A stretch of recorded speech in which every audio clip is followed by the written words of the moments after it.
name is Cristina Beltrán, and I'm an associate professor in the Department of Social and Cultural Analysis at New York University. My PhD is in political science with a focus in the field of political theory.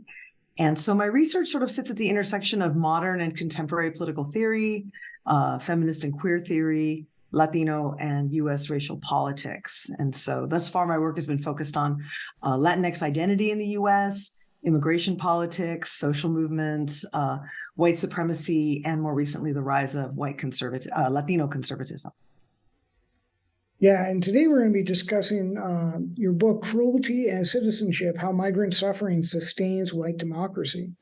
And that's a very compelling title, and I think you do a really good job of laying out that argument. So I think my first question would be, how did you come to this idea of cruelty as citizenship, and then you're kind of using white democracy in a different way than I think we would normally think about it. So maybe you could kind of unpack those two first. Yeah, sure. So the book sort of emerged out of a question I was trying to answer, which was why immigration, particularly from Mexico and Latin America, had become so emotionally galvanizing, such an emotionally galvanizing issue for the American right. Like what was driving this upsurge in anti-Latinx nativism at this sort of historical moment, not only just for Latinos who were migrants, but for even native-born Latinos, the anxieties around this population. And so I wanted to sort of think about why they were producing this sort of intense reaction from mostly white voters. And so then alongside with that, I was trying to think about what I was also noticing, which was the various pleasures that nativists seemed to cultivate when they were enacting anti-migrant practices and policies, that there was a lot of pleasure being taken in sort of performative forms of cruelty and violence, and that those seemed to resonate with a certain segment of American voters. And so I was trying to sort of historically contextualize, the context for those sort of what I call kind of ugly pleasures. And so at first I was writing an article for an edited volume I was doing on anti-migrant violence and sort of the politics and pleasures of whiteness in a democracy, an American democracy. And then it sort of eventually became longer than an article. And I realized that I'd actually written a sort of short book. And so I ended up publishing it with the Forerunner series with the University of Minnesota Press. Well, yeah, and that series has got some great titles in it. I think the thing that I kind of want to focus on first is your idea of white democracy, and specifically this notion of Herrenvolk. So if you if you could please tell us what that is and how it functions in your argument of where immigration kind of sits in the political world. Right. So one thing that I think we sometimes, I think we're talking about it more now especially since 2020, but I think is something that we're continually sort of beginning to really reckon with, which is how important white identity was to that kind of racialized standing was to our sense of American democracy and our sense of American membership. And so one of the things I'm trying to emphasize is that until the passage of the Civil Rights Act of 1964, whiteness really functioned as a kind of racialized standing, right? Whiteness granted all whites a superior social status to all those who are not white, particularly African Americans. But this is also true for other racialized populations as well. And, we can trace back to the end of slavery and the betrayal of Reconstruction. So we've had other moments where our democracy tried to kind of expand beyond white citizenry, but the betrayal of Reconstruction and the fact that until 64, we really didn't have in America a sort of truly more the beginnings of at least kind of a legal standing for all people, including non-white subjects to American democracy. And so thinking about America as a white democracy is something I borrowed from or drew from the work of the late Joel Olson, who was a political theorist who wrote a book called The Abolition of White Democracy. And in that book, one of the elements he really wanted to think about was how America was a white democracy, not just in the sense that it was whites who had equality under the law, but that white democracy meant that white people understood their sense of their own access to democratic rights as a racialized standing, right? That it was not only the ability to have rights, it was also the ability to have rights as opposed to other populations that were not white. And so our very sense of freedom, our sense of what political participation, who it's available to, that all of those things were sort of emerged out of a white, non-white, or in his case, a Black and white binary. And so that idea, I think, is one that, rather than thinking about whiteness as sort of, American democracy as sort of for everybody, but had initially been sort of, racially stratified, but really trying to think more in a kind of more tragic way of how our own democracy has actually, people's understanding and their conceptions of what it means to be a free and full citizen is actually tied to anti-Blackness, is actually tied to settler colonialism. It's a certain understanding of freedom that is about freedom as opposed to a population that doesn't have access to that freedom. And so one element of that is what has sometimes been historically referred to as a Herrenvolk democracy, which is a term that characterizes, I like the definition because it describes the idea as it's a regime that is, quote, democratic for the master race, but tyrannical for subordinate groups. And so for me, what's important about that is it means that whiteness was not simply just white people, but it was a form of achievement, that racialized exclusions, often unacknowledged, but sometimes very deeply felt and produced through the law. But it was an idea then that people were experiencing themselves as having a democracy, right? White citizens had access to the rule of law. If they committed a crime, there might be punishment and they would be judged by a jury of their peers. They had a certain set of constitutionally protected rights, but those rights were not available in the same way for subordinated groups. So that idea then that people do have a sense of constitutional democracy, but it's also a racially understood idea of constitutional democracy. It's not just democracy for everybody. And so that idea then that it was a form of both opportunity and equality amongst whites and exclusion, in which racial privilege or whiteness as standing doesn't feel special. It feels like fairness. It feels normal. It feels like the way the world ought to be. Yeah, and I think that is a great introduction to the idea. And one of the things that I was struck by in reading it is this idea that the white citizen is democracy for the white citizen is not only the embodiment of these rights, but also the ability for every white citizen to deny another person these rights. And those people are always otherized or racialized. And when we get in, I want to talk in a minute about the frontier in America and Western expansion and manifest destiny and all that. But first, I want to really kind of hit this idea of how Blacks became anti-citizens and how the racialized other, what that actually stands for in this conception of the political democracy. Yeah, I think it's one of those ideas that we don't sit with very well sometimes, in part because like when we think about Jim Crow, and when we think about, I think often like the image we pick up for Jim Crow, the image we think of is like the black and white water fountains, right? The sort of the colored bathrooms, or you go here, you go here.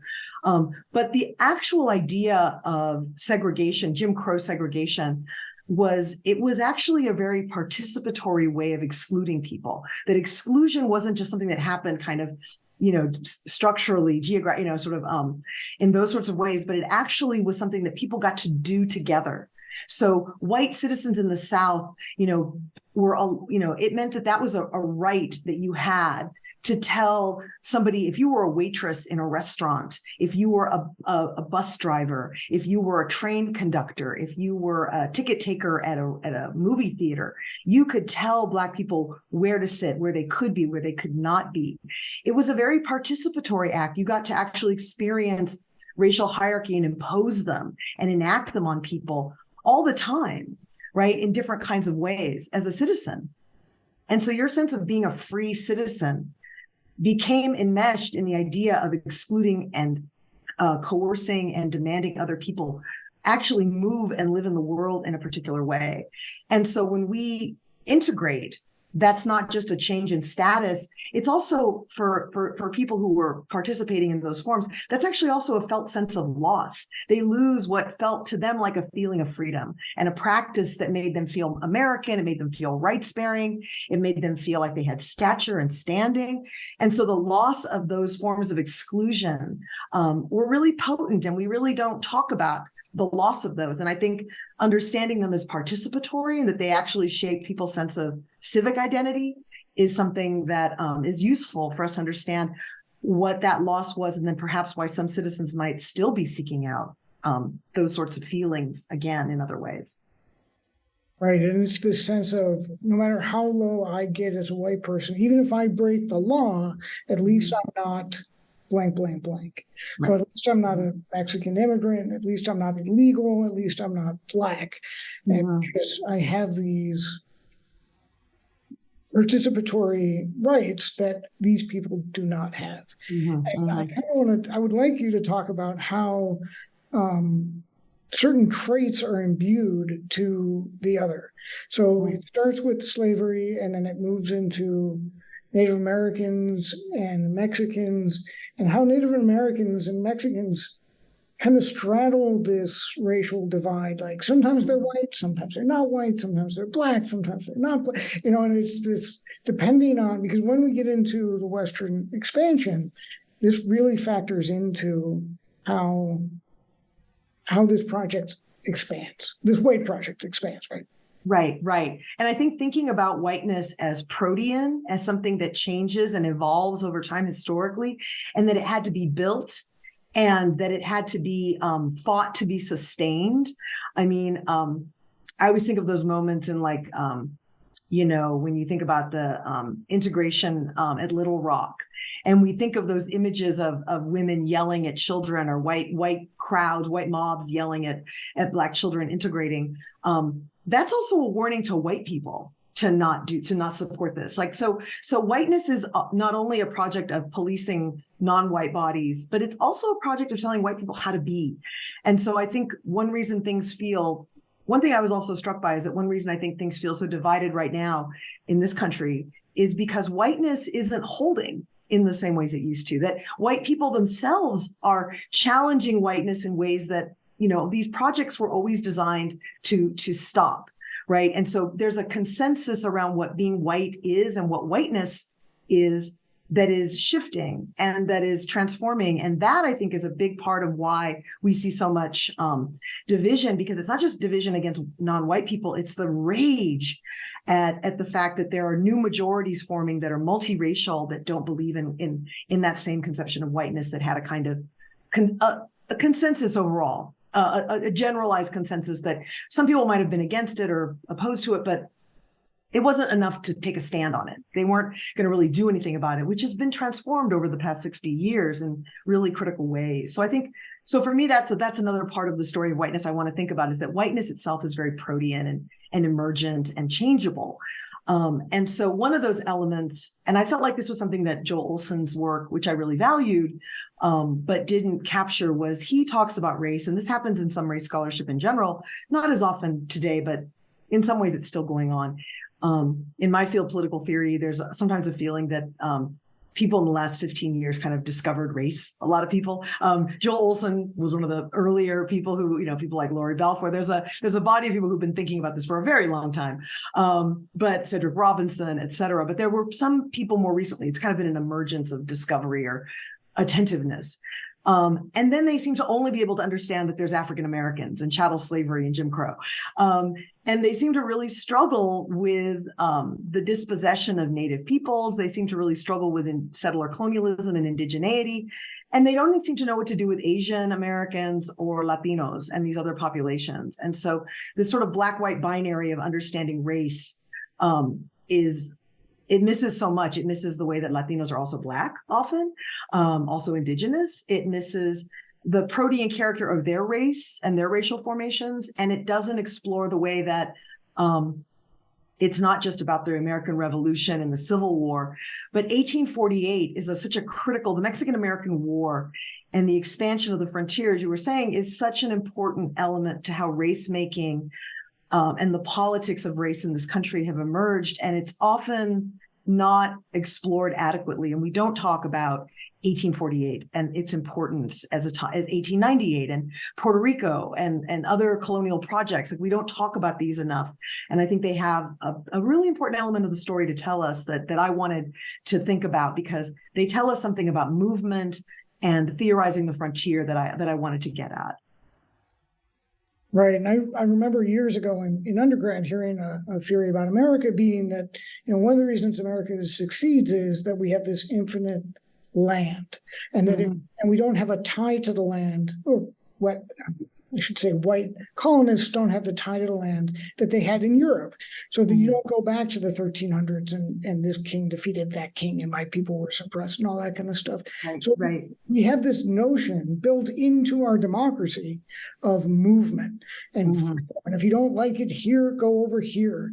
And then, but there were people there, and there are people here still. And part of I think part of the project is that the white genocide succeeded, and that's one of the reasons why we don't talk about it as much. But this idea that the frontier and Western expansion is so pivotal to white democracy and the white political project and America as a whole.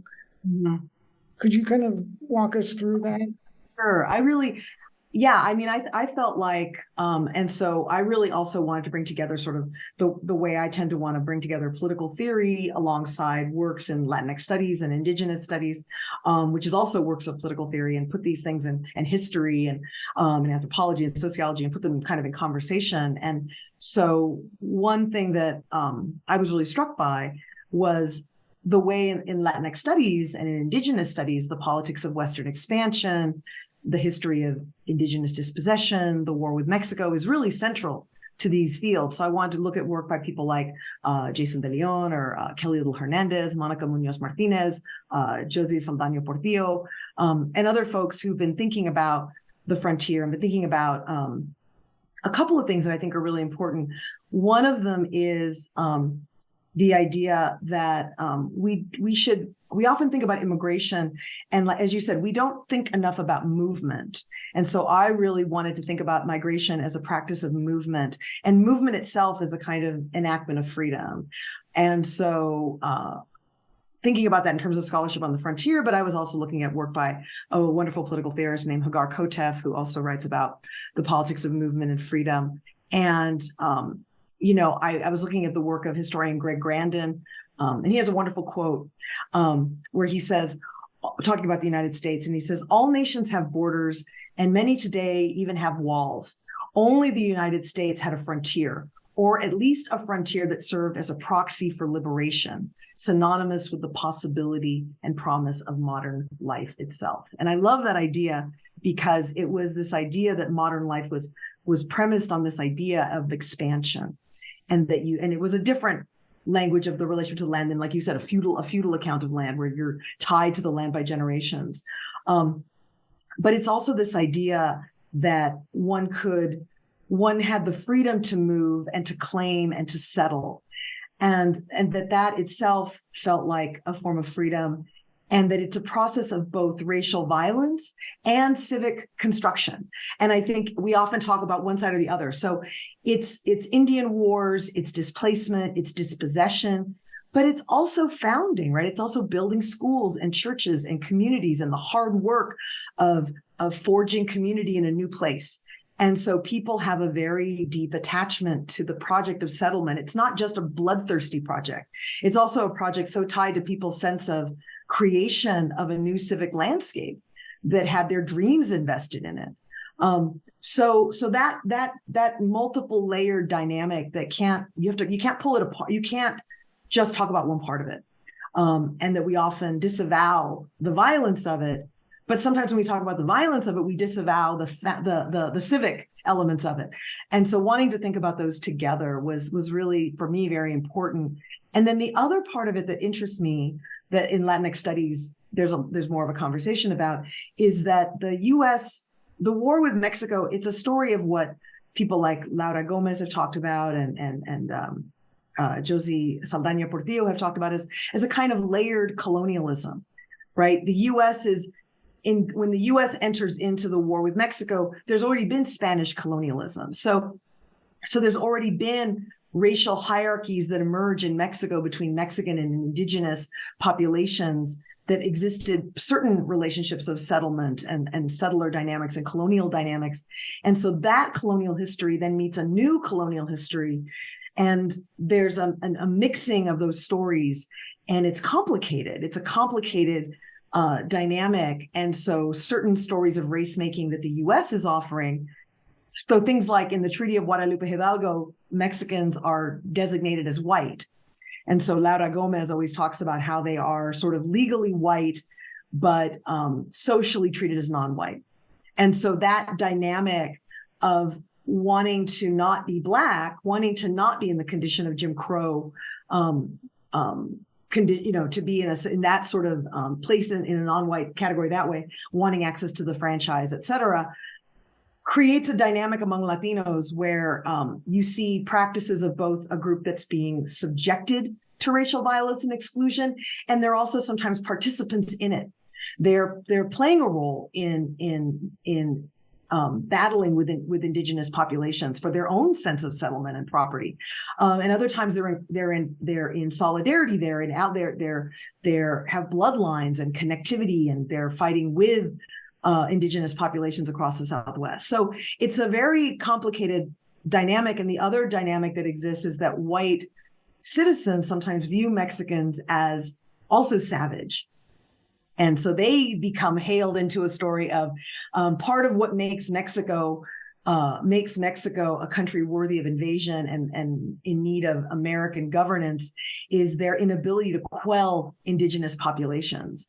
And so the U.S. thinking they'll do a better job of, managing the land differently, that Mexicans are also not using the land properly, in part because they're also drawing on indigenous practices. They're using land communally. They're using land and private property and even communal property differently. So they're not doing the land properly. They're not doing governance properly. But I would just take one issue with one of the points you made, which I think simply that I think part of the dynamic is, yes, you're correct there, like that extermination logic to render populations non-existent. But that's always that fantasy that never comes true. And so the rage sometimes is the fact that indigenous life continues. It keeps existing. And that Mexicans after 1848, who are, the treaty, lots of white settlers imagined Mexicans either disappearing, receding, losing, as they put it, their Mexican character. And they don't, right? They some of them, of course they become Americans. They become Mexican Americans, many of them, but they also keep being Mexican. They don't disappear. And they grow, and then they migrate from Mexico. And so the fact that the population never disappears, which is part of the fantasy, is, I think, also part of the rage, is that the fantasy, the dream of extermination never wins. It keeps wanting and wishing itself, but it never happens. And you said so much in that answer that we could go on for book lengths. The idea of two colonial powers fighting each other with indigenous populations is incredibly, that's amazing. Blew my mind. But the thing right at the end, which you said, and thank you for correcting my statement, because I think that leads us into where we are now, and this idea of how immigration is used and how it's turned into an invasion, and how nativist thinking in the political project works, and how this notion of, and thankfully he's off, well, whatever, the replacement theory, I'm not going to get into that, but this idea of the replacement theory is so prevalent today, and people are talking about it. And I think it plays on that idea you were just talking about, where we want people, we being the white supremacist democracy, want integration, but only on a term that kind of falls within that white dynamic, right? Mm-hmm. So if you could talk about those three notions and where we are, kind of how we got there, maybe. Yeah. No, it's so interesting because, like I said, like it's an argument right now. It's an argument, and it's a multiracial argument, and it's happening across. And the sense of who's going to land where politically is not guaranteed, and that's a source of division. But also to me, I mean, the book is very, it's really struggling with some really hard truths about our democracy. But I think it also, for me, it also gives me hope in the possibilities of something different happening. And one of them is, one thing I always think about is that white supremacy is a scarcity logic at its foundation. It's a belief that we all can't thrive and that the world cannot be shared, right? And that it's a politics of, if you think of whiteness not as a racial group, but as a political color, as an ideology, then you realize that it's the belief that, like, not only that we can't share the world, right? That there's only so much rights and justice and freedom available, and that if you have rights, they will take rights from me. If you have something, I won't be able to have them. And so scarcity logics, and that there's not enough freedom, there's not enough rights, there's not enough resources, not enough land, there's not enough. And so I think scarcity logics are very seductive because we're so familiar with them. But I also think that's one of the reasons why, we can see sometimes how lots of different groups can get drawn into them. But I think that, right now, one of the things that's so interesting is that we're sort of in an interesting moment, because in the era of Herrenvolk Democracy, when America was a white democracy, it was a white democracy by law.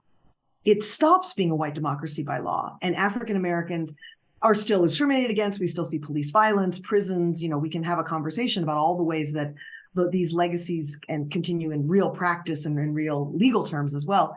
But there's now a change. 64 and 65 give people legal standing to oppose white democracy. And that is critical. That's transformative in some really important ways. And the undoing of Jim Crow, the undoing of white democracy in particular ways. And it means that white citizens lost certain rights as we were saying, to do white democracy. So what's so interesting about migrants is that migrants are a population who are non-citizens. They're not legally here. I mean, I'm talking about those who are undocumented, right? Unauthorized movement, unauthorized migrants. So they become, I think, the site where you can still legally enact Herrenvolk Democracy. And that was one of the seductions of Herrenvolk Democracy, is that you could, under Jim Crow, you could exclude people, and that was the law. So you were able to not only wield that violence, but you wielded it in the name of the law. And even when people engaged in extrajudicial violence, even when they lynched Mexicans and lynched Black people, they did it in the name of the law. And they did it by claiming law. And I think of January 6th, right? They didn't see themselves as lawless. They saw themselves as doing the law correctly.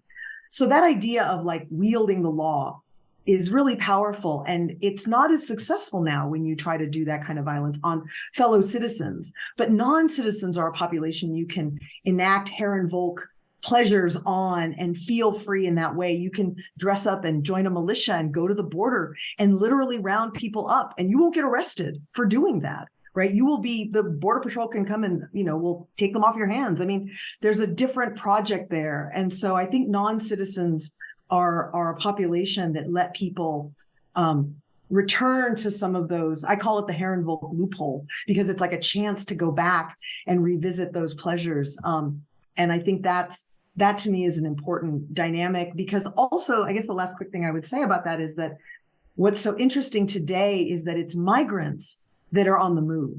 And that's, I think, another way. I think there's a way in which for a lot of white nativists, they feel stuck. They have a hard time imagining what the world will look like in the future for them. And they see migrants as this group, like it used to be them on the frontier, making history, making movement, changing their futures, wielding the law and exceeding the law. Now it's migrants making their futures, moving, making law and exceeding the law in that movement. Demanding changes in law through dreamers and other groups. So I think that fills them with, I think there's a lot of rage attached to watching another population claim freedom in that way, sometimes in a way that does exceed the law. they're the group that is allowed to claim the law and exceed the law. This population, other groups are not allowed to express their freedom by claiming and exceeding the law. But what's interesting is, unlike white supremacy, migrants aren't moving here to just take from something else. It is, I think, a desire to share the world, but I think it gets read as simply a taking. They're taking from us. And that's the logic of scarcity that is so prevalent in our minds. Yeah, and I think that's a perfect point, in that, like, they're not coming to well, the fear is that they're coming to overcode us and right. to replace us and replace, yeah, right, and to make our culture subservient to their culture. And that's why language is so important to Americans. I mean, the fact that we don't speak more than one language is a failure of our education system, which is another topic for the day. But right. like, language and is so important to this to this project too. But and I also feel that there's a moment at which, like, and it works, where you talk in the book how Latinos can work on the border and sometimes are the most aggressive in enforcing these laws, and how they're kind of buying into this white Herrenvolk, right? But so I guess that would be a good place to kind of wrap things up. Is, where do you see this moving, and do you see the Herrenvolk loophole expanding or contracting? Yeah, that's such a good question. I mean, I don't think Latino Border Patrol agents are now something like over half of the Border Patrol is now made up by Latino, U.S. citizens who are Latino. And I think that I wouldn't say they're worse, but they're not. But often they're not better, and they vary, right? Like all Border Patrol agents, they're there for lots of different reasons. For jobs in the border areas, there aren't a lot of great employment opportunities for people. So I talk a little bit about the economic drives that drive people to work in these fields. But I do think that this question of, is it shrinking or getting bigger or smaller? I think that's our political project. I think that's up to us. I think there's nothing natural about this. I think right now there's been a big upsurge in talking about Latino conservatives, because we saw Trump. Here's this person who engaged in 4 years of wild nativism, aggressive, xenophobic politics, and then he manages to do slightly better than he did the first time. And in fact, Latinos in Florida, Latinos in some parts of the Rio Grande Valley, although in 2022 that kind of pulled back a little bit, but certainly Latinos were not just disgusted en masse.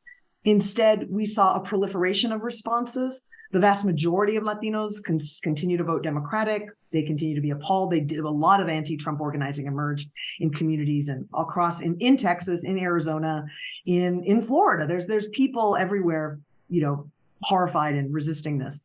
But that's not the only story, right? There's another story, which is other Latinos who were sort of drawn to certain elements of his story. Maybe it wasn't always that they were attracted to anti-migrant violence, but maybe they were attracted to his Islamophobia. They were attracted to his gender politics. They were attracted to his economic vision. There's lots of reasons people become join political parties. But I do think that what it talks about is that some people are, so I always think it's important just to talk about the fact that the majority of Latinos are not just becoming right-wing, conservative, white identifying, because right now, because Latino conservatives have kind of popped up in the media, it's a little bit of a man bites dog story. And that it's I think one of the things my book was trying to hold on to was the simultaneity of things, and that we need to be better at thinking about how things can happen simultaneously, that lots of things are happening politically at the same time in terms of radical resistance, progressive fights, coalitions, solidarities, and rightward conservative domination politics. All of those things are on offer. And I think it's going to be a real political battle to try to persuade and lure people into a vision where they can imagine sharing the world, and that sharing won't feel like replacement, that sharing won't feel like loss, that sharing the world won't feel like, if I don't have the whole pie, I'm starving. But instead that, like, we'll all have enough to eat. We'll all have plenty. There's plenty possible here. We could build that world. We are, the world's already so different than it was 100 years ago. There's possibility for plenitude, right? But I think that we have to make an argument for that. I think we can never assume that demographics is destiny and that populations are just going to, make that happen. Instead, we have to remember that it's the work of building. And that's, I think, the political scientist in me, the political theorist and democratic theorist in me. That's like, it's about the work of building democratic majorities and convincing and persuading people that one path is better than the other. And that's how we got to, even in this divided place, the better place we are now, that white democracy is no longer the de facto story. White democracy is a contested site that many, many people want to dismantle and build something and are in the process of building better. So I think we're kind of in that moment. So it's up to us. Well, that's a great place to leave it on a little hopeful note. And so thank you for being with us. Where can people find you and your work if they were looking for more? If they were looking for more, they can. I have a website called thetroublewithunity.com that has some different interviews and I list where I'm giving talks and various things like that. I'm not really on Twitter. We'll see if I go on Blue Sky. I don't know. I'm trying to figure out the role of social media in my life. But they can read Cruelty as Citizenship. I have a first book called The Trouble with Unity on Latino identity in U.S. politics, and I'll currently a book coming out in about a year and a half on Latino conservatives. So tentatively entitled The Right Kind of Difference. So we'll see if hopefully people can find some of that work.